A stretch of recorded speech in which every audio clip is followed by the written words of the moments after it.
ಈ ಬಾರಿ big boss ಪ್ರಾರಂಭ ಆಗೋದಕ್ಕಿಂತ ಮುಂಚಿತವಾಗಿಯೇ ಪ್ರೆಸ್ ಮೀಟ್ನಲ್ಲೇ ಈ ಬಾರಿಯ ಬಿಗ್ ಬಾಸ್ ಅಂದುಕೊಂಡಂಗೆ ಇರಲ್ಲ. ಪ್ರತಿ ವರ್ಷದ ಬಿಗ್ ಬಾಸ್ಗೂ ಪ್ರತಿ ಸೀಸನ್ಗೂ ಬಿಗ್ ಬಾಸ್ಗೂ ಈ ಸೀಸನ್ ಬಿಗ್ ಬಾಸ್ಸಿಗೂ ಅಜಗಜಾಂತರ ವ್ಯತ್ಯಾಸ ಇದೆ. ಒಂದಕ್ಕೊಂದು ಹೋಲಿಕೆನೇ ಇರೋದೇ ಇಲ್ಲ. ಅಯ್ಯೋ ಹಾಗೆ ಆಗುತ್ತೆ ಅಂತ ಅಂದ್ಕೊಂಡ್ಲೇಬೇಡಿ ಅಂತ ಕಿಚ್ಚ ಸುದೀಪ್ ಹೇಳಿದರು. ಅದಾದ ನಂತರವೂ ಕೂಡ ಇಷ್ಟರಲ್ಲಿ ಈ ಮನೆಯಲ್ಲಿ ಅರ್ಧಕ್ಕರ್ಧ ಜನನ ಹೊರಗಡೆ ಕಳಿಸಿ ಇನ್ನರ್ಧ ಜನ ತಂದು ಕೂರಿಸ್ಬೋದು ಅಂತಲೂ ಹೇಳಿದರು. ಮುಂದಿನ ವಾರನೇ ಫೈನಲ್ ಅನೌನ್ಸ್ ಮಾಡ್ತೀವಿ, ಯಾರು ಫೈನಲಿಸ್ಟ್ ಅನ್ನೋದನ್ನ ಕೊನೆ ತನಕ ಕಾಯೋದು ಬೇಡ ಅಂತ ಹೇಳಿದರು. ಇದೀಗ ಅವ್ರು ಹೇಳ್ದಂಗೆ ಬಿಗ್ ಬಾಸ್ ಒಂದೇ ತಿಂಗಳಿಗೆ ಮುಗ್ದೇ ಹೋಗ್ಬಿಡುತ್ತಾ ಅನ್ನುವಂಥ ಪ್ರಶ್ನೆ ಹುಟ್ಕೊಳ್ತಾ ಇದೆ. ಕಾರಣ ಏನು ಅಂತಂದರೆ, ಅಕ್ಟೋಬರ್ 18 ಮತ್ತು 19ರಂದು ಕಲರ್ಸ್ ಕನ್ನಡ ವಾಹಿನಿಯಲ್ಲಿ ಹಾಗೂ ಜಿಯೋ ಹಾಟ್ಸ್ಟಾರ್ನಲ್ಲಿ ಗ್ರ್ಯಾಂಡ್ ಫಿನಾಲೆ ಪ್ರಸಾರವಾಗಲಿದೆ ಅನ್ನುವಂಥ ಸುದ್ದಿ ಕನ್ಫರ್ಮ್ ಆಗ್ತಾ ಇರೋದು. ಹಾಗಿದ್ರೆ ಯಾರನ್ನು ವಿನ್ನರ್ ಅಂತ ಅನೌನ್ಸ್ ಮಾಡ್ತಾರೆ? ಇಷ್ಟು ಬೇಗ ಬಿಗ್ ಬಾಸ್ ಮುಗ್ದೇ ಹೋಗುತ್ತಾ? ಈ ಥರದೊಂದು ಟ್ವಿಸ್ಟನ್ನು ಬಿಗ್ ಬಾಸ್ ಇಟ್ಟಿದ್ಯಾಕೆ? ಜಾಲಿವುಡ್ಡಿಗೆ ಬೀಗ ಜಡದಂಥ ಹಿನ್ನೆಲೆಯಲ್ಲಿ, ಬಿಗ್ ಬಾಸಿಗೆ ಬೀಗ ಹಾಕಿದಂಥ ಹಿನ್ನೆಲೆಯಲ್ಲಿ 1 ತಿಂಗಳು ಮಾತ್ರ ಬಿಗ್ ಬಾಸ್ ನಡೆಸೋದಕ್ಕೆ ಅವಕಾಶ ಕೊಟ್ಟಿದ್ರಾ? ಅದಕ್ಕೇ ಬಿಗ್ ಬಾಸನ್ನು ಒಂದೇ ತಿಂಗಳಲ್ಲಿ ಮುಗಿಸ್ತಾ ಇದ್ದಾರಾ? ಯಾವಾಗಲೂ 3 ತಿಂಗಳು ನಡೀತಾ ಇದ್ದಿದ್ದು ಈ ವರ್ಷ ಒಂದೇ ತಿಂಗಳಿಗೆ ಮುಗ್ದು ಹೋಗುತ್ತಾ? ಈ ಎಲ್ಲ ಸುದ್ದಿಗಳನ್ನು ನಿಮ್ಮ ಮೆಗಾ ಸುದ್ದಿ ಹೇಳ್ತಾ ಹೋಗುತ್ತೆ. ಆದರೆ ಇಲ್ಲಿವರೆಗೂ ನಿಮ್ಮ ಮೆಗಾ ಸುದ್ದಿಯನ್ನು ಸಬ್ಸ್ಕ್ರೈಬ್ ಮಾಡಿಲ್ಲ ಅಂದರೆ ಈಗಲೇ ಸಬ್ಸ್ಕ್ರೈಬ್ ಮಾಡಿ. ಹೆಚ್ಚಿನ ಮಾಹಿತಿಗಾಗಿ ಬೆಲ್ ಐಕಾನ್ ಪ್ರೆಸ್ ಮಾಡೋದನ್ನು ಮರಿಬೇಡಿ. ಎಸ್, ಈ ಬಾರಿಯ ಬಿಗ್ ಬಾಸ್ 12ನೇ ಆವೃತ್ತಿ ಅನಿರೀಕ್ಷಿತವಾದುದನ್ನು ನಿರೀಕ್ಷಿಸಿ ಎಂಬ ಥೀಮ್ನಲ್ಲಿ ಅತ್ಯಂತ ರೋಚಕವಾಗಿ ಸಾಗ್ತಾ ಇದೆ. ಟ್ಯಾಗ್ಲೈನೇ ಹೇಳೋ ಹಾಗೆ ಅನಿರೀಕ್ಷಿತವಾದುದನ್ನು ನಿರೀಕ್ಷಿಸಿ ಎಂಬಂತೆ ಯಾವಾಗ ಏನು ಟ್ವಿಸ್ಟ್ ಕೊಡ್ತಾ ಇದ್ದಾರೆ ಅಂತ ನಿಜವಾಗ್ಲೂ ಗೊತ್ತಾಗ್ತಾನೆ ಇಲ್ಲ. ಇದೀಗ ಬಿಗ್ ಬಾಸ್ ಮತ್ತೊಂದು ಅನಿರೀಕ್ಷಿತ ತಿರುವನ್ನು ನೀಡೋದಕ್ಕೆ ಸಜ್ಜಾಗಿದೆ. ಅದುವೇ ಸೀಸನ್ ಫಿನಾಲೆ. ಅಯ್ಯೋ, ಇಷ್ಟು ಬೇಗ ಫಿನಾಲೆ ಬರೋದಕ್ಕೆ ಹೆಂಗೆ ಸಾಧ್ಯ? 3 ಜನ ಮನೆಯಿಂದ ಹೊರಗೆ ಬಂದಿದ್ದಾರಾ? ಇಲ್ಲ, ಬಂದಿರೋದೇ 2. ಈ ವಾರನೂ ಯಾರೂ ಬಂದಿಲ್ಲ. ಇನ್ನುಳಿದವರೆಲ್ಲ ಹಾಗೇ ಇದ್ದಾರೆ. ಅಷ್ಟು ಜನರನ್ನು ಯಾವಾಗ ಕಳಿಸ್ತಾರೆ? ಒಂದೊಂದು ವಾರ ಅಂತ ಹೋದ್ರೂ ಆಗಲ್ಲ. 2-3 ಜನನ ಒಟ್ಟಿಗೆ ಕಳಿಸಿದ್ರೆ ಆಟ ಆಡ್ದಂಗೂ ಆಗಲ್ಲ. ಮತ್ತು ಇವ್ರು ಹೆಂಗೆ ಫಿನಾಲೆ ಮಾಡ್ತಾರೆ? ಅದಲ್ಲದೆ ಶೂಟಿಂಗ್ ಡೇಟನ್ನು ಕೂಡ ಮತ್ತು ಟಿ ವಿ ಚಾನಲಲ್ಲಿ ಪ್ರಸಾರ ಆಗುವ ಡೇಟನ್ನು ಕೂಡ ಫೈನಲೈಸ್ ಮಾಡಿಬಿಟ್ಟಿದ್ದಾರೆ. ಅಕ್ಟೋಬರ್ 18, 19 ಟಿ ವಿಲಿ ಕುತ್ಕೊಂಡು ನೋಡಿ ಅಂತ ಹೇಳ್ಬಿಟ್ಟಿದ್ದಾರೆ. ಅಂಥದ್ದು ಏನು ನಡೀತಾ ಇದೆ ಬಿಗ್ ಬಾಸ್ನಲ್ಲಿ? ಈ ಸುದ್ದಿಗಳು ಇದೀಗ ಸಾಮಾಜಿಕ ಜಾಲತಾಣಗಳಲ್ಲಿ ವೈರಲ್ ಆಗ್ತಾ ಇದೆ. ಆ್ಯಕ್ಚುಲಾಗಿ ಈಗಾಗಲೇ ಫೈನಲಿಸ್ಟ್ ಅಂತ ಕೆಲವರ ಹೆಸರನ್ನು ಕೂಡ ಅನೌನ್ಸ್ ಮಾಡಲಾಗಿದೆ. ಅದರಲ್ಲಿ ಸ್ಪಂದನ ಮತ್ತು ಮಾಳು ಫೈನಲಿಸ್ಟ್ ಅನ್ನುವಂಥದ್ದು ಈಗಾಗಲೇ ಎಲ್ರಿಗೂ ಗೊತ್ತಾಗಿದೆ. ಹಾಗಿದ್ರೆ ಫೈನಲಿಸ್ಟ್ ಆಗಿ ಮಾಳು ಮತ್ತು ಸ್ಪಂದನ ಉಳ್ಕೊಳ್ತಾರೆ.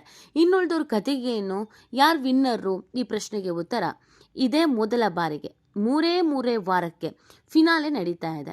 ಇದು ನಿರೀಕ್ಷೆಗೂ ಮೀರಿದ ಕುತೂಹಲಕರ ತಿರುವುಗಳನ್ನು ತರಲಿದೆ. ಈ ಫಿನಾಲೆಯಲ್ಲಿ ಹಲವರ ಎಲಿಮಿನೇಷನ್ ನಡೆಯಲಿದ್ದು, ಜೊತೆಗೆ ಹೊಸ ವೈಲ್ಡ್ ಕಾರ್ಡ್ ಸ್ಪರ್ಧಿಗಳು ಮನೆಯಲ್ಲಿ ಕಾಲಿಡ್ತಾ ಇದ್ದಾರೆ. ಇವರ ಆಗಮನದಿಂದ ಈಗಾಗಲೇ ಇರುವ ಸ್ಪರ್ಧಿಗಳ ಆಟಕ್ಕೆ ಹೊಸ ಉತ್ಸಾಹ ಮತ್ತು ತಿರುವು ಸಿಗಲಿದೆ. ಹೌದು, ಯಾವಾಗಲೂ ಬಿಗ್ ಬಾಸ್ ಸೀಸನ್ನಲ್ಲಿ ಕೊನೆಯ ಹಂತದಲ್ಲಿ ಈ ವೈಲ್ಡ್ ಕಾರ್ಡ್ ಎಂಟ್ರಿಯನ್ನು ಕೊಡ್ತಾ ಇದ್ರು. ಆದರೆ ಇದೀಗ ಈಗಲೇ ಹೊಸ ವೈಲ್ಡ್ ಕಾರ್ಡ್ ಸ್ಪರ್ಧಿಗಳು ಬರ್ತಾ ಇದ್ದಾರೆ ಅಂತ ಹೇಳ್ತಾ ಇದ್ದಾರೆ. ಅಲ್ಲಿಗೆ ಈ ಮನೆಯಲ್ಲಿರೋರು ಅರ್ಧಕ್ಕರ್ಧ ಜನ ವಾಶೌಟ್ ಆದರೂ ಆಗ್ಬೋದು, ಅಥವಾ ಒಂದಿಬ್ಬರು ಹೋಗಿ ಒಂದಿಬ್ಬರು ಬಂದರೂ ಬರ್ಬೋದು. ಆದರೆ ಫಿನಾಲೆ ಕತೆಗೇನು ಅಂತ ಅಂದರೆ, ಇದೇ ಮೊದಲ ಬಾರಿಗೆ ಮಿಡ್ ಸೀಸನ್ ವಿನ್ನರ್ ಅಂದರೆ ಅರ್ಧದಲ್ಲೇ ಈ ಅರ್ಧ ಸೀಸನ್ನ ವಿನ್ನರ್ ಯಾರು ಅನ್ನೋದು ಅನೌನ್ಸ್ ಮಾಡೋದು. ಇನ್ನುಳಿದಂತೆ ಆಮೇಲೆ ಅವರು ಆಟ ಹೆಂಗೆ ಆಡ್ತಾರೆ, ಅಥವಾ ಈ ಥರ ಮಿಡ್ ಸೀಸನ್ ವಿನ್ನರ್ ಅಂತ ಅನೌನ್ಸ್ ಮಾಡೋದ್ರಿಂದ ಇನ್ನುಳಿದವ್ರಿಗೂ ಕೂಡ ಜೋಶ್ ಬರುತ್ತೆ, ಅವರು ಕೂಡ ಆಟ ಆಡಬೇಕು ಅಂತ ಅನಿಸುತ್ತೆ. ಇಲ್ಲಿವರೆಗೂ ಬಿಗ್ ಬಾಸ್ ಪ್ರಸಾರವಾಗಿರೋದ್ರಲ್ಲಿ ಚೆನ್ನಾಗಿ ಆಡಿರೋದು ಯಾರು, ಅವರೇ ವಿನ್ನರ್ ಅನ್ನೋದು ಒಂದು ಮೆಸೇಜನ್ನು ಪಾಸ್ ಮಾಡೋದು. ಇದನ್ನು ಬಹಳ ಅಂದರೆ ಬಹಳ ಗ್ರ್ಯಾಂಡಾಗಿ ಕಲರ್ಸ್ ಕನ್ನಡ ನೆರವೇರಿಸ್ಕೊಡೋದಕ್ಕೆ ರೆಡಿ ಆಗಿದೆ. ಎಷ್ಟು ಗ್ರ್ಯಾಂಡಾಗಿ ಅಂದರೆ, ಫಿನಾಲೆ ಹೆಂಗೆ ನಡೆಯುತ್ತೋ ಡ್ಯಾನ್ಸು, ಹಾಡು, ಸೆಲೆಬ್ರಿಟಿಗಳು ಬರೋದು, ಜನ ಎಲ್ಲ ಕೂತ್ಕೊಳ್ಳೋದು, ಸೇಮ್ ಅದೇ ಥರ ಗ್ರ್ಯಾಂಡ್ ಫಿನಾಲೆ ಹೆಂಗೆ ನಡೆಯುತ್ತೋ ಅದೇ ಥರ ಮಿಡ್ ಸೀಸನ್ ಫಿನಾಲೆ ಕೂಡ ನಡೆಯುತ್ತೆ ಅನ್ನೋದನ್ನು ಕಲರ್ಸ್ ಕನ್ನಡ ಹೇಳಿದೆ. ಫಿನಾಲೆ ಥರನೇ ಈ ಮಿಡ್ ಸೀಸನ್ ಫಿನಾಲೆ ನಡೆಯೋದು. ಅದಲ್ಲದೆ ಬಹುಮಾನವನ್ನು ಕೂಡ ಘೋಷಣೆ ಮಾಡಲಾಗಿದೆ. ಬಹುಮಾನವನ್ನು ಕೂಡ ನೀಡ್ತಾರೆ. ಈ ವಾರಾಂತ್ಯಕ್ಕೆ ಪ್ರೇಕ್ಷಕರಿಗೆ ನೃತ್ಯ ಪ್ರದರ್ಶನ, ಹಾಸ್ಯಭರಿತ ಮಾತುಕತೆ ಹಾಗೂ ಅನಿರೀಕ್ಷಿತ ಸೆಲೆಬ್ರಿಟಿಗಳು ಕೂಡ ಬಿಗ್ ಬಾಸ್ ಮನೆಗೆ ಬರಲಿದ್ದಾರೆ. ಅವರು ಮನೆಯಲ್ಲಿ ಆಟಗಳನ್ನು ಆಡೋದಲ್ಲದೆ ಸ್ಪರ್ಧಿಗಳೊಂದಿಗೆ ಬೆರೆಯುತ್ತಾ ಮರೆಯಲಾಗದ ಮನರಂಜನೆಯನ್ನು ನೀಡಲಿದ್ದಾರೆ. ಮಿಡ್ ಸೀಸನ್ ಫಿನಾಲೆ ಯಾವಾಗ ಅಂತಂದರೆ ಅಕ್ಟೋಬರ್ 18 ಮತ್ತು 19ರಂದು ಕಲರ್ಸ್ ಕನ್ನಡ ವಾಹಿನಿಯಲ್ಲಿ ಹಾಗೂ ಜಿಯೋ ಹಾಟ್ಸ್ಟಾರ್ನಲ್ಲಿ ಪ್ರಸಾರ ಆಗುತ್ತೆ. ಒಟ್ಟು 6 ಗಂಟೆಗಳ ಕಾಲ ಬಿಗ್ ಬಿಗ್ ಬಾಸ್ ವೀಕ್ಷಕರಿಗೆ ಸಂಭ್ರಮ ನೀಡೋದಕ್ಕೆ ತಂಡ ಸಿದ್ಧವಾಗಿದೆ. ರಾತ್ರಿ 8ರಿಂದ 11 ಗಂಟೆವರೆಗೆ ಪ್ರಸಾರವಾಗುತ್ತೆ ಈ ಮಿಡ್ ಸೀಸನ್ ಫಿನಾಲೆ. ಅತ್ಯಂತ ಅಪರೂಪದ ಆಕರ್ಷಕ ಕಾರ್ಯಕ್ರಮ ಇದಾಗಿರಲಿದೆ. ಈ ಹಿಂದೆ ಯಾವತ್ತೂ ಬಿಗ್ ಬಾಸ್ನಲ್ಲಿ ಈ ಥರದೊಂದು ಮಿಡ್ ಸೀಸನ್ ಫಿನಾಲೆ ಅಂತ ಇಷ್ಟು ಗ್ರ್ಯಾಂಡಾಗಿ ಮಾಡೂ ಇರಲಿಲ್ಲ. ಇದರಲ್ಲಿ ಮಿಡ್ ಸೀಸನ್ ವಿನ್ನರ್ ಅಂತಲೂ ಕೂಡ ಅನೌನ್ಸ್ ಮಾಡಿರಲಿಲ್ಲ.